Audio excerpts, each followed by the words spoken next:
Your little metal sticks are an eyesore, Mr. Thorne, Karen said, her voice a low, gravelly thing that seemed to vibrate with smug authority.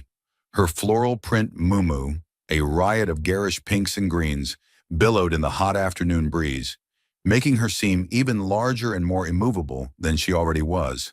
She planted her hands on her ample hips, a gesture clearly meant to project power, and stared at the small, rusted rebar cap marking the corner of my property. The board has voted they are a violation of aesthetic standards. They're coming out tomorrow, whether you like it or not. This is our community, not your personal outpost. The words hung in the humid air between us, a declaration of war disguised as a bureaucratic notice. I stood on my side of that rusted pin, the grass slightly longer and greener than the chemically treated turf of the Oak Meadows common area, and felt a cold, familiar calm settle over me. It was the same calm I'd felt in Fallujah when the world dissolved into dust and noise, a quiet space in the center of the storm where thought became sharp and clear. I looked from the rebar, which my grandfather had driven into the ground 50 years ago, to her face, a mask of self-righteous certainty. This wasn't about aesthetics. This was about control. This was about her insatiable need to dominate every square inch of the little kingdom she'd built. My land, my 5 acres of family legacy, was an infuriating anomaly she couldn't stand, a piece of the puzzle that didn't fit into her perfectly planned beige-sided box. She had no idea who she was dealing with, no concept of the lines she was about to cross. She saw a quiet, retired man who kept to himself. She didn't see the 30 years I'd spent in the Army Corps of Engineers, much of it as a combat surveyor, a man who understood land and law and the unyielding reality of a properly placed boundary marker better than she understood her own reflection. She thought she was removing an eyesore. She was about to find out she was removing the pin from a grenade. This was the moment my quiet retirement ended and my final campaign began. If you've ever had a run-in with a power-tripping HOA president who thinks they're a feudal lord, then you know exactly the kind of fight I was in for. Do me a favor, hit that subscribe button, and while you're at it, comment below and let me know where you're watching from, or share your own HOA nightmare story. You're not alone, and trust me, you're going to want to see how this one ends. My story with this land didn't start with the Oak Meadows Homeowners Association. It started 3 generations before them. My grandfather, a farmer who believed in sweat and soil, bought this 100-acre tract after the Second World War. Over the years, he sold off parcels as the town grew, but he kept this core 5-acre plot for himself, the one with the old oak tree and the creek running through the back. He built the small house I now lived in with his own hands. When he passed it to my father, and my father to me, the deed came with a simple instruction: don't ever let anyone take your ground. It was more than land. It was a repository of memories, of family history etched into the soil itself. I grew up here, and not learning to read the contour of the earth before I went off and joined the Army to do it professionally. When I retired as a chief warrant officer, coming home was the only plan I ever had. My wife Sarah and I wanted peace. We wanted to watch the deer from our back porch and grow tomatoes in the garden. For the first 2 years, that's exactly what we got. The sprawling Oak Meadows subdivision had sprung up in the 90s on land my grandfather had sold to a developer, surrounding our little island of independence.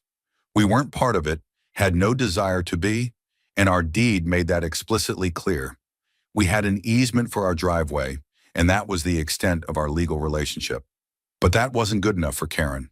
She'd been elected HOA president a year ago, and her reign had been one of escalating pettiness. She'd mandated specific shades of mailbox paint, outlawed children's chalk drawings on sidewalks, and measured the height of residents' grass with a ruler. Our property, exempt from her tyranny, was a constant, visible affront to her power.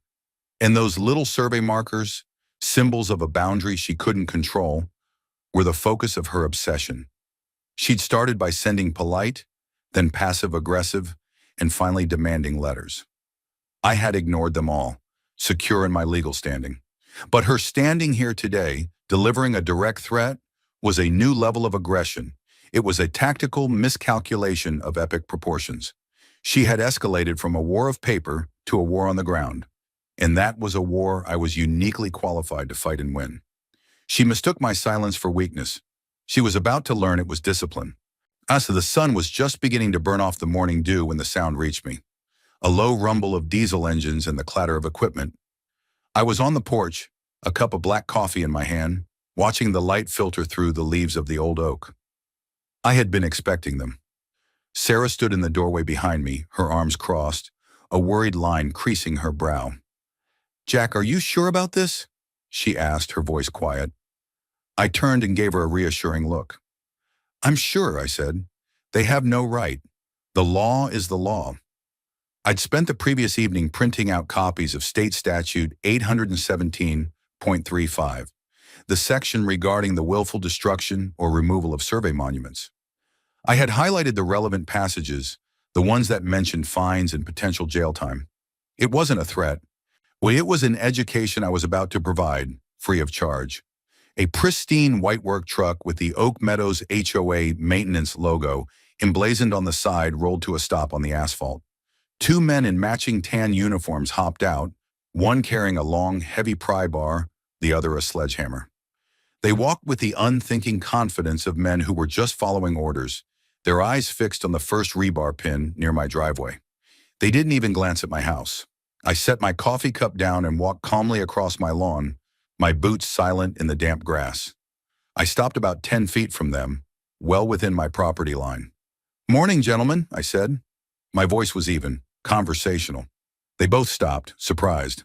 The one with the pry bar, a beefy man with a sunburned neck, squinted at me. "Short, we've got a work order from the association to remove these stakes," he grunted, gesturing with the tool. "Says they're on common property." I held up one of the printouts. "I understand you have a work order," I said, "but I need to inform you that what you're about to do is illegal. This is a registered survey monument. Removing it is a misdemeanor under state law. That piece of paper in my hand explains it. That work order you have won't protect you from criminal charges." The two men exchanged a look. The one with the sledgehammer, younger and less certain, shifted his weight. The older one's bravado wavered slightly. "Look, pal, we're just doing our job," he said, though his tone had lost its edge. "Then your job today involves breaking the law," I replied, still calm. "That pin marks the legal boundary of my property. Shinny, it's registered with the county. If you touch it, I will call the sheriff's department and I will press charges against you. Personally." The word personally did the trick. Their allegiance was to their paycheck, not to Karen's ego. Suddenly, the risk-reward calculation had shifted dramatically. Just then, a golf cart, the unofficial chariot of HOA tyrants everywhere, came zipping down the road and screeched to a halt behind the truck. Karen heaved herself out of the driver's seat, her face already flushed with anger. "What is the problem here?" she boomed, marching towards us. "I gave you a direct order to remove this junk." The beefy worker gestured helplessly towards me. "He says it's illegal, Karen. Says we could get arrested." Karen shot me a look of pure venom. "Don't listen to him. He's trying to intimidate you. That land," she stabbed a finger towards the ground around the pin, "is common area. I have the paperwork." I held my ground. "Then you should have no problem waiting for the sheriff to get here and sort it out," I said, pulling my phone from my pocket. "Because I'm calling them right now." Her face went from red to a blotchy purple. The idea of involving actual legitimate authority had clearly not been part of her plan. She sputtered, You can't do that. This is an HOA matter." "It became a criminal matter the moment you ordered your men to commit a crime," I said, dialing the non-emergency number. I narrated the situation to the dispatcher clearly and concisely. A dispute over a survey marker and a potential violation of state statute. As I spoke, Karen alternated between yelling at her workmen, who were now backing away towards their truck, and yelling at me. It was a beautiful symphony of impotence. Within 15 minutes, a county sheriff's cruiser pulled up. A deputy, young but with weary eyes that said he'd seen his share of suburban nonsense, stepped out. He listened patiently to Karen's high-pitched, rambling explanation about bylaws and aesthetic harmony. Then he walked over to me. I handed him the second copy of the statute. "Deputy, my name is Jack Thorne. This is my property. That is a registered survey monument. They were about to illegally remove it." He read the highlighted section, his expression unreadable. He walked over to the rebar cap, squatted down and examined it. He looked at the plat number stamped into the metal. Then he stood up and addressed Karen. Ma'am, he's right. Ma'am, this appears to be a legal boundary marker. Removing it is, at minimum, a misdemeanor. This is a civil dispute over the property line. You need to take it to court. My advice, he added, looking at her workmen, who were practically hiding in their truck, is for everyone to leave this marker alone until a judge says otherwise. The defeat on Karen's face was a glorious sight. She was speechless, her mouth opening and closing like a fish. The deputy gave me a slight nod, got back in his car, and drove away. The maintenance men, needing no further encouragement, jumped in their truck and peeled out, leaving Karen standing alone in the street, a solitary, fuming monument to her own defeated arrogance. She glared at me, her eyes promising retribution. "This isn't over, Thorne," she hissed. "You'll regret this." I just stood there on my land, waited and watched her retreat in her ridiculous golf cart. She was right. It wasn't over, but she had no idea that she was the one who was going to regret it. The first letter arrived 3 days later, delivered by a certified mail carrier, a clear sign that this was now official warfare. It was a formal notice of violation. My crime? Excessive lawn height in a non-compliant naturalistic state. It cited an HOA bylaw that mandated all lawns visible from the road be maintained at a height not to exceed 3 inches. My lawn, a mix of fescue and clover that I kept at a healthy 4 inches to promote deep roots and drought resistance, was apparently an affront to their suburban sensibilities. The fine was $50 with an additional $10 penalty for each day of noncompliance. It was absurd. My property wasn't part of the HOA, and their bylaws were as relevant to me as the laws of Monaco. But the letter was a clear act of harassment, a shot across the bow. Sarah was furious. "She can't do this, Jack. We're not even members." She paced the kitchen, the letter trembling in her hand. "I know," I said, my voice steady as I carefully placed the letter and its envelope into a clear plastic sleeve. "This isn't about the fine, it's about intimidation. It's about burying us in paperwork and stress until we give in." I opened a drawer and pulled out a fresh legal pad and a pen. At the top of the first page, I wrote Karen Harassment Log and underlined it twice. I noted the date, the time of mail delivery, the nature of the violation, and the specific bylaw cited. I then took the letter in my phone, walked outside, and took a series of high-resolution photographs, the letter next to my non-HOA mailbox, my lawn with a tape measure showing its height, and a wide shot showing my property as distinct from the HOA's manicured grounds. Documentation was everything. In the Army, we had a saying, if it's not written down, it didn't happen. I was going to build a fortress of facts, a paper trail so clear and undeniable that her campaign of petty tyranny would be exposed for exactly what it was. 2 days later, another certified letter arrived. This time, the violation was for my mailbox. It was a sturdy, black, standard-issue mailbox that had been there for 20 years. The violation notice, complete with a grainy, zoomed-in photo, claimed it was not the board-approved, bronze-finished, pedestal-mounted Model T2, as required by a recent amendment to the architectural guidelines. Another $50 fine, another $10 per day. I repeated the process. Log the entry, file the letter, take the photos, the mailbox, the notice, the wide shot showing it was my property. The log was growing. A week after that, a notice was taped to my front door. My garden hose was improperly stowed, left coiled by the spigot instead of being concealed in a board-approved storage container.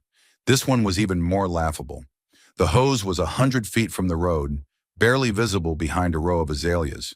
It was a clear sign she was trespassing on my land to find these imaginary infractions.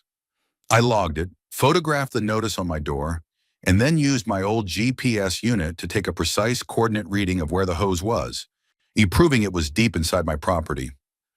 The fines were now accumulating at a rate of $30 a day, plus the initial penalties. On paper, I owed the Oak Meadows HOA hundreds of dollars. I hadn't paid a cent, and I had no intention of doing so. Each letter I received, I treated not as a bill, but as a gift. It was another piece of evidence, another brick in the wall I was building around her. While her paper army was attacking my front door, I began my own quiet offensive. I drove to the county records office, a place I knew well from my professional days. The clerk, a woman named Marge with whom I'd worked on dozens of projects over the years, greeted me with a warm smile. "Chief Thorne, what brings you out of retirement?" she asked. "A little property dispute, Marge," I said. "I need to pull some old plats.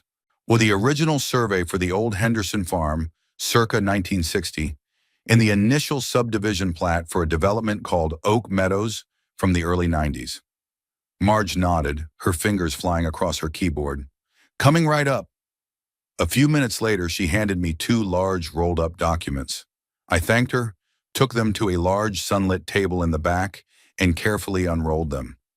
The first was my family's history in black and white, the original 100-acre tract, with the surveyor's notes in elegant, spidery script. I found the corner in question, the one marked by the rebar pin Karen so desperately wanted to remove. The coordinates were crystal clear, reference to a concrete county monument down the road. It was unimpeachable. Then I unrolled the Oak Meadows plat. It was a newer, computer-drafted document. I found the area bordering my property. I lined up the reference points, and then I saw it. It was subtle, a discrepancy that a layman would never notice. The developer's surveyor hadn't used the original pins from my grandfather's survey as their starting point. Instead, it looked like they had started their measurements from the center line of the proposed road. In doing so, they had pushed the entire boundary line. My eyes traced the lines, my brain doing the calculations almost automatically. A shift here, an angle adjusted there. It was a classic developer trick to squeeze out a little extra usable land without having to officially purchase it. A little here, a little there. It adds up. I pulled out a small-scale ruler from my bag and began to measure. My breath caught in my chest. It wasn't a small shift. It wasn't a foot or two. By my initial calculation, the entire road that ran along my property, the road named Oak Meadows Lane, the primary artery of the subdivision, was not on the HOA's common ground.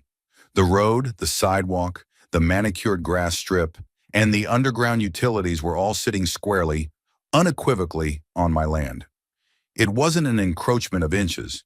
It was an invasion of 20 feet. The full 20 feet along the entire 600-foot length of my property line. Karen wasn't just trying to remove a boundary marker on her land. She was trying to remove a boundary marker on my land to hide the fact that her entire community was trespassing. The fines, the harassment, it wasn't just about control.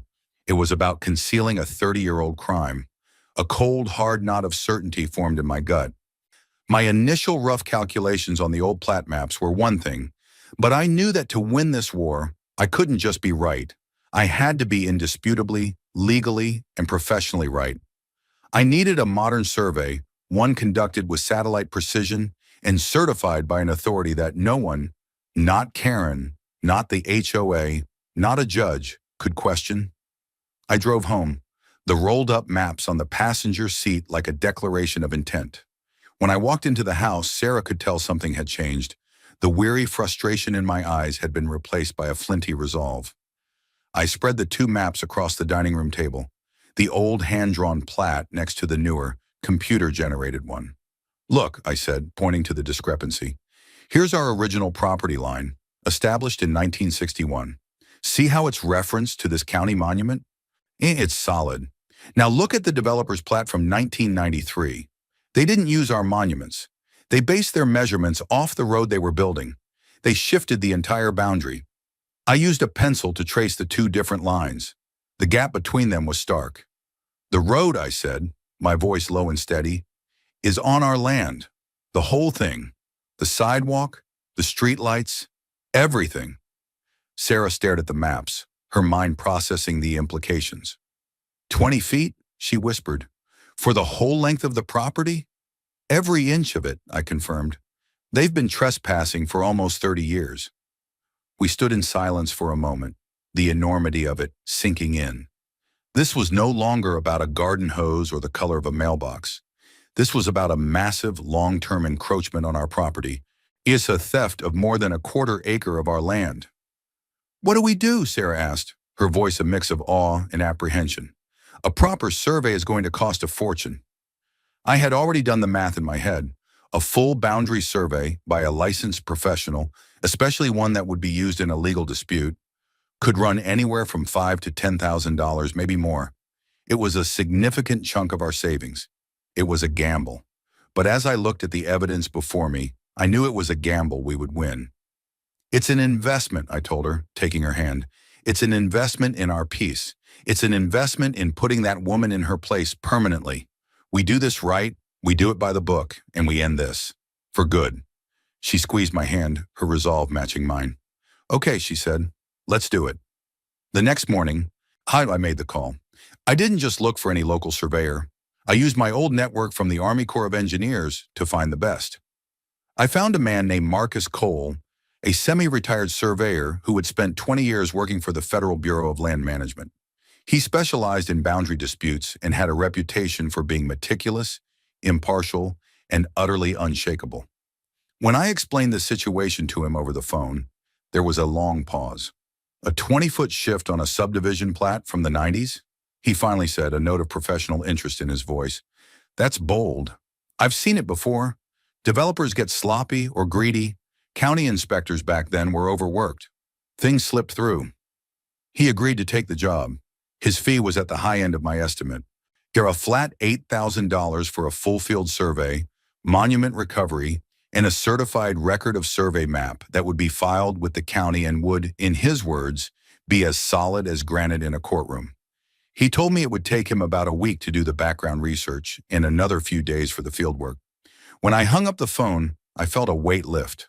The battle was now in motion, and I had brought in my heavy artillery. While we waited for Marcus to begin his work, the HOA's harassment campaign intensified. Karen, emboldened by my refusal to engage, clearly saw it as a sign of weakness. The notices came faster. A violation for a non-approved decorative flag, the American flag I flew on my front porch. A violation for unauthorized landscaping, referring to the sunflowers Sarah had planted along the fence line. On a violation for my truck being parked in my own driveway, which was apparently an unscreened commercial vehicle because it was a standard F-150. The fines were piling up into the thousands. I continued my ritual with monastic discipline. Log the date, log the violation, photograph the evidence, file it away. My binder was now 3 inches thick, a meticulous catalog of Karen's escalating obsession. I was building the case against her, one absurd $50 fine at a time. I knew that when the time came, this binder would be as powerful a weapon as the survey map itself. It would show a clear pattern of targeted harassment, transforming a simple boundary dispute into a case of malicious persecution. Karen thought she was burying me in paper. In reality, she was handing me the rope, and I was patiently braiding it. The waiting was the hardest part. Every day that passed, another crisp white envelope would appear in our mailbox, another ridiculous fine, another demand for compliance. The total on paper was now approaching $5,000. Karen was clearly trying to create a paper trail that would justify putting a lien on my property, the HOA's ultimate weapon. I knew her endgame, to force a sale or foreclose, to finally absorb my ancestral land into her beige empire. But her aggression was having an unintended side effect. It was making me reach out. I realized that fighting this alone was exactly what she wanted, to isolate me, to make me the lone eccentric fighting the system. I needed allies. I started with my immediate neighbor to the south, an elderly man named Arthur Henderson. His property was much like mine, near an older plot that predated the subdivision. He wasn't technically in the HOA, but the back of his land bordered one of their manicured parks. I found him one afternoon tending his roses. He was a small, wiry man in his late 80s, with hands gnarled from a lifetime of work, but eyes that were sharp and intelligent.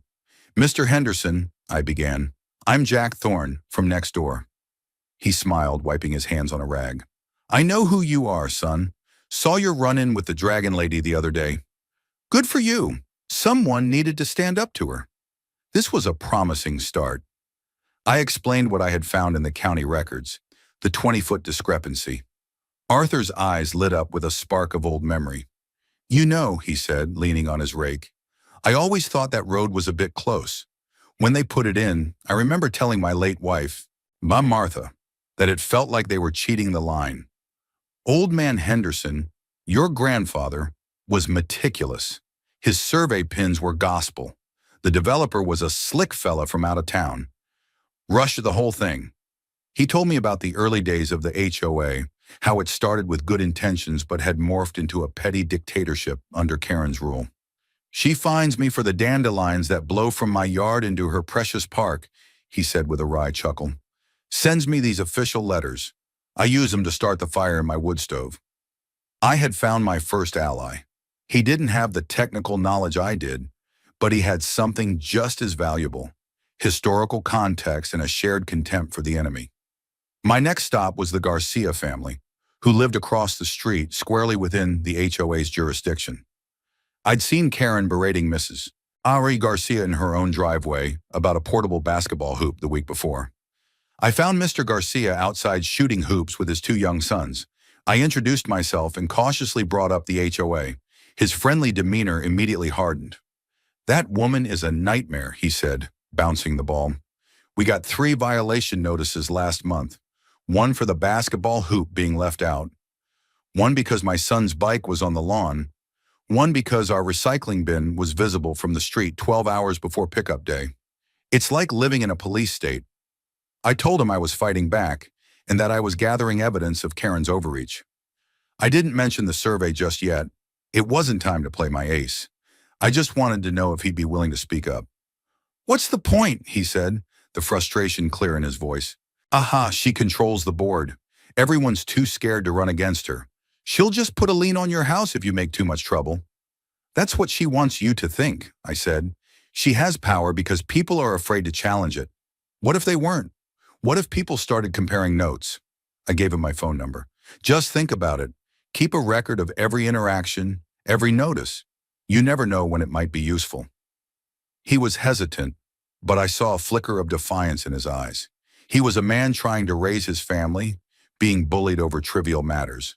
My fight was his fight, even if he didn't fully realize it yet. Over the next week, I had similar, quiet conversations with 3 other families. A young couple who'd been fined for having the wrong color patio umbrella. A widow who was threatened with legal action over her small memorial garden for her late husband. The stories were all the same. Karen ruling by fear, using the bylaws as a cudgel to enforce her will. Each time I gave the same advice. Document everything. Write it down. Take a picture. A silent, scattered resistance was beginning to form. They were isolated islands of discontent, but I was building the bridges between them. The day Marcus Cole, the federal surveyor, was scheduled to arrive. I sent a simple text message to Arthur, Mr. Garcia, and the other families I had spoken to. Surveyor is starting work at my property line along Oak Meadows Lane at 900. Just thought you might be interested. I didn't ask them to do anything. I just planted the seed. The stage was being set, not just for a technical survey, but for a public demonstration of the truth. Karen wanted a fight over an eyesore. I was about to give her a war over the very ground she stood on, and I was making sure the whole neighborhood had a front row seat. At precisely 9 a.m., a gleaming white Ford F-250 with Cole Land Surveying and a Bureau of Land Management emblem on the door pulled up to my property. Marcus Cole stepped out. He was exactly as I'd pictured from his voice. Tall, lean, weathered, with a no-nonsense air that radiated competence. He wore a faded orange safety vest over a chambray shirt and carried a tripod and a hard case for his equipment. He gave me a firm handshake. Mr. Thorne, Marcus Cole, let's find your corners. There was no small talk. He was all business. He opened the hard case, revealing a sophisticated piece of equipment, a total station theodolite that looked more like something from a science fiction movie than a traditional surveyor's transit. He set up the tripod with practiced efficiency right over the contentious rebar pin at the head of my driveway. As he worked, a small audience began to gather. Arthur Henderson had brought a folding chair and sat under a tree in his own yard, watching with keen interest. The Garcia family came out onto their porch. The young couple with the patio umbrella wandered down the sidewalk, pretending to walk their dog but slowing their pace to watch. And, right on cue, the golf cart appeared. Karen zipped up and parked it directly across the street, her arms crossed, a scowl etched on her face. She was joined by two other women from the HOA board, her loyal lieutenants, who whispered to each other and glared in our direction. They were a tribunal of suburban judgment. Marcus paid them no mind whatsoever. He was in his element, a world of angles, distances, and data points. He took a reading from his instrument, then walked down the road to a known county monument, a brass disc set in the concrete curb. He placed a prism pole on it, and the total station on my property line whirred and beeped, shooting a laser to the prism and calculating the exact distance and angle. He was tying his survey into the official county grid, creating an unbreakable chain of evidence. "They're watching us," I said quietly, nodding towards Karen's gallery. Marcus didn't even look up from his data collector. "Let them watch," he grunted. "Sunlight is the best disinfectant." For the next several hours, when he worked with a methodical, unhurried pace that was maddening to his detractors and deeply reassuring to me, he and his assistant, a young man who moved with the same quiet efficiency, worked their way down the 600-foot property line. They located another original pin, buried under 2 inches of soil and grass, exactly where the old plat map said it would be. Each time they confirmed a point, they drove a wooden lathe stake into the ground with a bright pink ribbon tied to it. A new, undeniable line was beginning to form, a line of pink flags marching steadily down the manicured parkway, and it was 20 feet inside the existing road. Karen could contain her fury no longer. She marched across the street, her 2 cronies trailing behind her like pilot fish. "What do you think you're doing?" she demanded, her voice shrill. Marcus continued tapping on his data collector, ignoring her completely. "I'm talking to you!" she shrieked. He finally looked up, his eyes shielded by sunglasses. He didn't speak to her. He spoke to me. "Mr. Thorne, is this person part of our contract?" "No, she is not," I replied. Marcus nodded, then looked directly at Karen. "Then I have no business with you, ma'am. Please do not interfere with my work. And I would advise you to stand back. This is a work zone." "This is HOA common area," she insisted, her voice rising in pitch. "You are trespassing." Marcus allowed himself a small, dry smile. "That," he said, gesturing to his equipment, "is the very question I am employed to answer. The preliminary data suggests you are mistaken. Now please step away from the roadway." The sheer, unadorned authority in his voice stunned her into silence. He wasn't arguing with her, he was dismissing her. He was a professional, an expert in his field, and she was just a loud, angry woman in a muumuu. Defeated and humiliated in front of a growing audience of residents, she retreated back to her golf cart, her face a thundercloud. The rest of the day and the day after, the work continued. The line of pink flags grew longer, a stark, visual accusation against the HOA. It was impossible to ignore. The flags showed that the sidewalk people used for their morning walks was on my land. The decorative crepe myrtles the HOA had planted were on my land. The road itself, where their children rode their bikes, was on my land. The truth was being staked into the ground, one flag at a time, for all to see. Mr. Garcia came over that evening, a look of dawning comprehension on his face. Is it really what it looks like?" he asked, pointing to the flags. "The whole road?"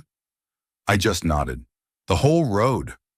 He shook his head in disbelief, then a slow smile spread across his face. "That woman," he said, a note of wonder in his voice, "she picked a fight over a rusty piece of metal, and she's going to lose her entire road." The whispers started to spread through the neighborhood like wildfire. The story of Karen's confrontation with the surveyor became local legend overnight. People who had been afraid to even make eye contact with me were now giving me subtle nods of support. The balance of power was shifting, not with a loud crash, but with the quiet, methodical placement of pink survey flags. A week later, a thick, spiral-bound document arrived via FedEx. It was Marcus Cole's final report, the official record of survey. Sarah and I sat at the dining room table, the same table where I had first unrolled the old maps, and opened it. It was a masterpiece of professional precision. It contained pages of data, coordinate geometry calculations, and detailed field notes. But the centerpiece, the page that mattered most, was the map itself. It was a large, beautifully drafted drawing. The boundary of my property was a thick, solid black line. The location of the original, recovered survey monuments was clearly marked, and overlaid on top of it, in a faint dotted line, were the infringing structures. Oak Meadows Lane, the concrete sidewalk, the underground utility lines for water, sewer, and cable. The map told the story more eloquently than any words could. Or the encroachment wasn't just 20 feet. At one point, due to a curve in the road, it swelled to 23.5 feet. The total area of my land that was being illegally occupied by the Oak Meadows HOA was 0.28 acres. The report concluded with a signed and sealed certification statement from Marcus, attesting that the survey was conducted to the highest professional standards and was a true and correct representation of the field conditions. It was a legal sledgehammer. "This is it," I said, a profound sense of satisfaction washing over me. "This is the bullet for the rifle." Sarah ran her hand over the smooth paper of the map. "She has no idea what's about to hit her," she whispered. My next call was to a man named David Chen, a lawyer whose name I'd gotten from a fellow veteran. Hannah Chen was a former JAG officer who had gone into private practice specializing in real estate and property law. He was known for being aggressive, thorough, and having a deep dislike for bullies. I met him in his downtown office the next day. I didn't say much at first. I simply laid the certified survey on his conference table, and next to it, I placed my 3-inch thick binder labeled Karen Harassment Log. He spent a full minute just looking at the map, his eyes taking in the details. Then he picked up the binder and began to flip through it. He saw the violation notices for the lawn, the mailbox, the American flag. He saw my meticulous logs, the dates, the photos, the notes about Karen trespassing to find violations. A slow, predatory smile spread across his face. "Mr. Thorne," he said, closing the binder and leaning back in his chair, "this is one of the most beautiful things I've ever seen. This isn't just a boundary dispute. This is a slam-dunk case for trespass to title, inverse condemnation, and a pattern of malicious harassment." He explained the legal strategy. "We wouldn't just sue. We would first present the HOA with a choice, a trap of their own making. They wanted your land for free," Chen said, his eyes gleaming, "so we're going to offer to let them have it at a price that reflects 30 years of illegal use, the cost of your survey, my fees, and a significant premium for the sheer audacity of their actions. And we're going to bill them for it." He explained the concept of inverse condemnation. Since the HOA, a quasi-governmental entity, had effectively taken my land for public use, their road, they were obligated to compensate me for it, just as if they had used eminent domain. But because they did it illegally, the terms would be on our side. "The harassment binder is the key," he continued, tapping the thick document. "It destroys any argument they might have that this was an innocent mistake. This shows intent. It shows malice. A judge or a jury would eat this up. Her ridiculous $50 fines are going to end up costing her residents hundreds of thousands of dollars." He swiveled in his chair and looked out his office window at the city below. "We're not just going to win, Mr. Thorne. We are going to dismantle her. We're going to use her own rule book against her and achieve a victory so total and complete that she will never hold a position of power in that neighborhood again." The plan he laid out was more aggressive than I had even imagined, but it was strategically brilliant. It wasn't just about getting my land back.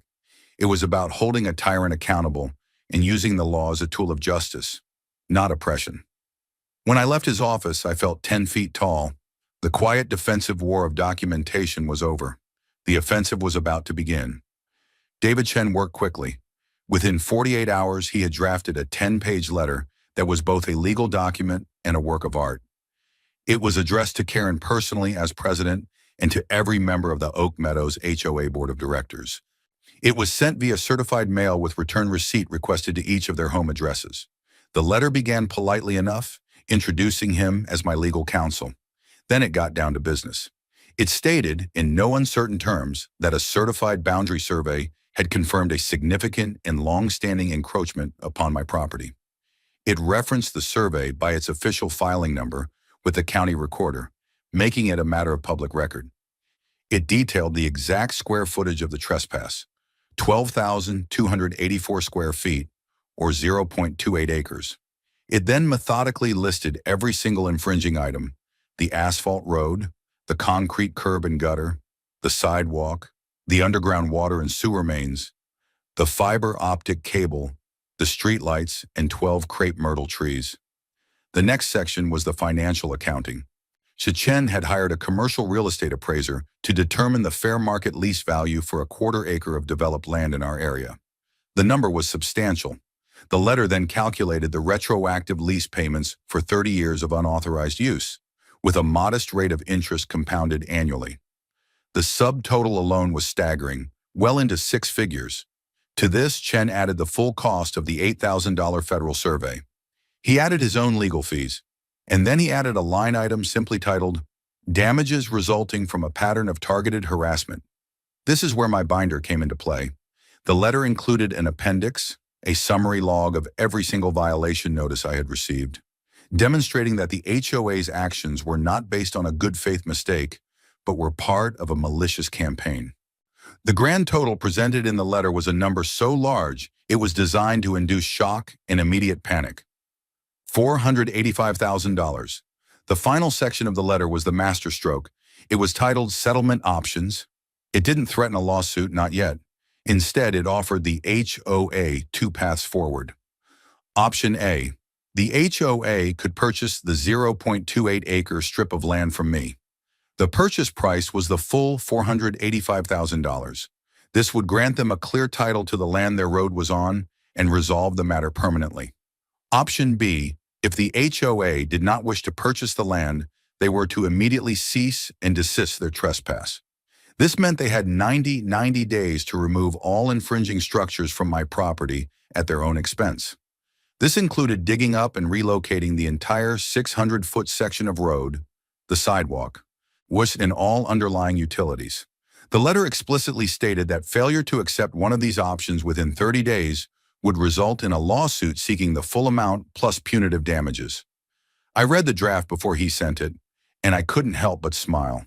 It was a perfect legal trap. Option B was, of course, logistically and financially impossible. The cost of such a project would run into the millions and would effectively cripple the subdivision. Their only realistic choice was to pay my price, a price built on their own 30 years of negligence and Karen's recent, rabid persecution. The day the letters were delivered, a strange quiet fell over the neighborhood. I could almost feel the shockwave ripple from house to house as each board member opened their mail.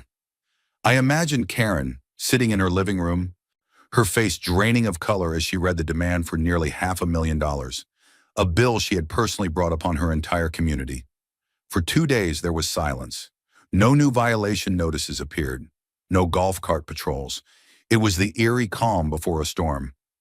Then, the frantic phone calls began. I didn't receive them, but Mr. Garcia did. He called me, his voice electric with excitement. "It's happening, Jack. People are panicking. One of the board members, a guy named Frank, lives down the street from me. His wife told my wife that the letter has caused a total meltdown. Frank is furious with Karen. He's saying she single-handedly bankrupted the HOA." Rumors were flying. Karen was apparently trying to control the narrative, telling the other board members it was a bluff, a frivolous shakedown. But the certified survey number and David Chen's reputation were not so easily dismissed. The other board members, who had blindly followed her lead, were now facing the terrifying reality of their own liability. They had violated their fiduciary duty to the association, and the residents, the ones who would have to pay the massive special assessment to cover the cost, were going to be looking for someone to blame. The HOA's lawyer had undoubtedly been called, and he would have given them the same grim news David Chen had given me. They were caught dead to rights. Their position was legally indefensible. A notice was posted on the community bulletin board announcing an emergency executive HOA meeting for board members only. The next day, a second notice went up. An emergency all-residents meeting was scheduled for the following week in the community clubhouse. The topic: a significant and unforeseen legal and financial matter. The trap had been sprung. The fuse was lit. All that was left was to watch the explosion. The night of the all-residents meeting, the community clubhouse was packed. It was a standing room only crowd, a sea of anxious and angry faces. The air was thick with tension and whispered speculation. I saw people there who I'd never seen at an HOA meeting before, drawn out by the gravity of the rumors. Sarah and I arrived a few minutes early, along with David Chin, who carried a sleek leather briefcase. We were joined by Arthur Henderson, looking dignified in a tweed jacket, and the Garcia family, who sat with us in the second row. We were a unified block in the center of the room. At the front of the room, behind a long folding table, sat the HOA board. Karen was in the center, her face a pale, doughy mask of forced composure. She was wearing a severe-looking navy blue blazer, an attempt to project a seriousness that her flushed cheeks and darting eyes betrayed. The other board members looked miserable, avoiding eye contact with the crowd and each other. Karen gripped a gavel and banged it weakly on the table. "This meeting will come to order," she announced, her voice lacking its usual booming confidence. She launched into a prepared speech, her words carefully chosen to minimize the disaster.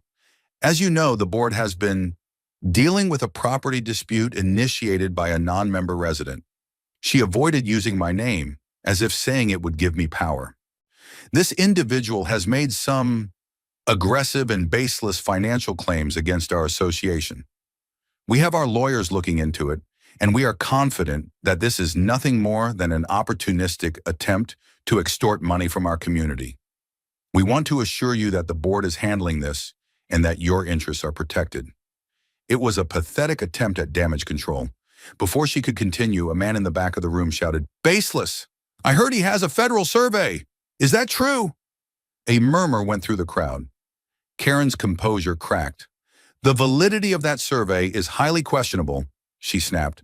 "Our lawyers are—" David Chen chose that moment to stand up. He was calm, impeccably dressed, and radiated an aura of expensive, lethal competence. "My name is David Chen," he said, his voice cutting through the noise. "I am legal counsel for Mr. Jack Thorne, and I can assure you the record of survey filed with the county and available for public inspection is not questionable. It is a legal fact." He walked to the front of the room, opened his briefcase, and pulled out a portable projector. He set it on a table and aimed it at the blank wall behind the board. With a click, the survey map, my survey map, appeared on the wall 10 feet high. The thick black line of my property and the dotted lines of their road trespassing across it were there for all to see. A collective gasp went through the room. Chen used a laser pointer to trace the encroachment. "As you can see," he said, his tone that of a professor lecturing a class, "for nearly 30 years, the Oak Meadows HOA has been illegally occupying 12,284 square feet of Mr. Thorne's private deeded property. The road you drive on, the sidewalk you walk on, your utilities, they are all on his land." He then clicked to the next slide. It was a summary of the harassment log. Photos of the violation notices for my flag, my truck, my garden hose appeared on the wall. "This was not an innocent mistake," Chen continued, his voice hardening. "When Mr. Thorne attempted to protect his legally marked boundary, your HOA president, Ms. Karen Johnson, initiated a campaign of malicious and targeted harassment against him. She did this not to enforce any legitimate rule, but in an attempt to intimidate a landowner who was in the right." He clicked to the final slide. It showed the two settlement options in stark, bold letters. Option A, pay $485,000, and Option B, remove the road. The room erupted. People were shouting, standing up, pointing at Karen. $500,000? Someone yelled. "Are you insane?" Another shouted at her. "You did this!" Karen tried to bang her gavel. "Order! This is a private negotiation. This is inappropriate." But she had lost control. The mob had turned on her. Mr. Garcia stood up. "I want to say something," he called out, his voice ringing with newfound confidence. "For a year, this woman has terrorized my family. She fined me because my kid's basketball hoop was visible. She fined my neighbors for the color of their umbrellas. She ruled this neighborhood through fear and intimidation, and now her arrogance is going to cost every single one of us. I have a folder of our own illegal fines right here." He held up a file folder, and across the room another woman held one up too, then another. It was a spontaneous, beautiful rebellion. The board members sitting next to Karen began to physically distance themselves from her, sliding their chairs away. One of them, Frank, stood up. "I want the record to show," he said, his voice trembling with rage, "that the board was not made aware of the severity of this until we received the lawyer's letter." Karen assured us this was a minor issue she had under control. She lied to us. She exposed us to this liability through her own personal vendetta. The accusation hung in the air, an official condemnation from her own ranks. All eyes were on Karen. Her face had collapsed, the mask of authority gone, replaced by a look of a panicked desperation. She was cornered, exposed, and utterly alone, brought down not just by my survey, but by the weight of her own petty cruelties, which her neighbors were now reciting like a list of criminal charges. I didn't have to say a word. I just sat there and watched the Queen's castle crumble. The aftermath of the meeting was swift and brutal. The HOA's own lawyer, a man hired to protect their interests, advised the board that they had no legal leg to stand on. He confirmed that David Chen's assessment was correct, that my survey was unassailable, and that going to court would not only result in a loss, but would likely add hundreds of thousands more in legal fees and punitive damages to the final bill. The community, now fully aware of the financial catastrophe Karen had manufactured, was in open revolt. A petition to recall her as president was circulated and gained the required signatures in less than 24 hours. Faced with a public shaming and the threat of being sued personally by residents for gross negligence, Karen resigned in disgrace. Her reign was over. The remaining board members, humbled and terrified, immediately entered into negotiations with David Chen. There was no haggling. They knew they had no leverage. Their only request was a payment plan. After a brief negotiation, a settlement was reached. The HOA would purchase the 0.28-acre strip of land from me. The final price agreed upon was an even $500,000, to be paid in 3 installments over the next 18 months. The additional $15,000 was a final, symbolic twist of the knife from Chen. The money would have to come from a combination of the HOA's reserve funds and a hefty special assessment levied on every single homeowner in Oak Meadows. For the next 5 years, every resident would be paying a quarterly fee directly into my bank account, a constant, tangible reminder of Karen's disastrous overreach. The victory was total. The first check for $200,000 arrived a month later. Sarah and I sat at the kitchen table and just stared at it for a long time. It felt surreal. This was never about the money, but the money was the language the HOA understood. It was the only way to make the lesson stick. It was justice, quantified and delivered. A few days after the settlement was signed, an interim HOA board was formed. To my genuine surprise, Mr. Garcia was elected the new interim president. And he called me the day after he took the position. "Jack," he said, his voice tired but happy, "I just wanted to call and thank you. You took all the heat, you stood your ground, and you freed all of us. Things are going to be different around here.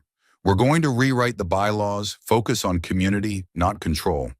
He told me that one of his first official acts was to declare a full amnesty on all outstanding fines issued during Karen's tenure. My file, with its thousands of dollars in bogus fines, was wiped clean, as was everyone else's. The basketball hoop was back in his driveway to stay. The final piece of the puzzle fell into place a week after that. A professional survey crew, not Marcus Cole's, but one hired by the HOA at their own expense, arrived to officially monument the new boundary line. They worked for a full day, driving permanent brass-capped concrete monuments into the ground at the corners of the newly purchased strip. They were replacing the little rusted rebar pin that had started it all with something official, permanent, and paid for with Karen's legacy. That evening, as the sun began to set, Sarah and I walked out to the edge of our property. The new monuments gleamed in the golden light. The land was finally, unequivocally, ours. The line was clear. We looked across the street at the houses of Oak Meadows. Lights were on. Kids were playing in their yards. A sense of normalcy, of peace had returned. We heard a car slow down, and we saw Karen's minivan, packed to the gills with boxes, driving slowly out of the subdivision for the last time. She had sold her house and was leaving town, we unable to face the neighbors she had tormented and nearly bankrupted. She didn't look in our direction. She just drove away, a disgraced tyrant exiled from her own petty kingdom. I put my arm around Sarah's shoulder, and we stood there for a long time, watching the last of the light fade. The war was over. We had our peace back. My grandfather's words echoed in my mind. Don't ever let anyone take your ground. I had held the line. Justice had been served, not through anger or violence, but through discipline, documentation, and the unyielding power of the truth. And it all started because one woman, drunk on a little bit of power, decided to pick a fight over a rusty piece of metal. She had no idea it was the cornerstone of her own downfall.